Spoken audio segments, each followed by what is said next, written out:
大米料川香鱼，压锅鱼头1毛钱， 1毛钱，先上100份，那咋不赔了上500份。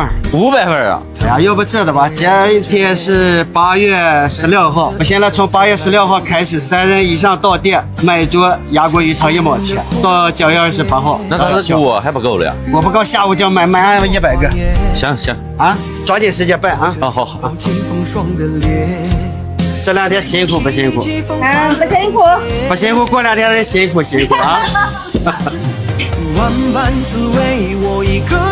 大米料川香鱼，一个3周年，一个2周年。我也是刚玩抖音了，方式朋友这么热情。特色菜压锅鱼头1毛钱，希望大家共同努力，这一段时间一定要服务好每一位来店用餐的朋友。解散。看这小鱼啊，力不伤伤的，1毛钱，给。我假装被疯癫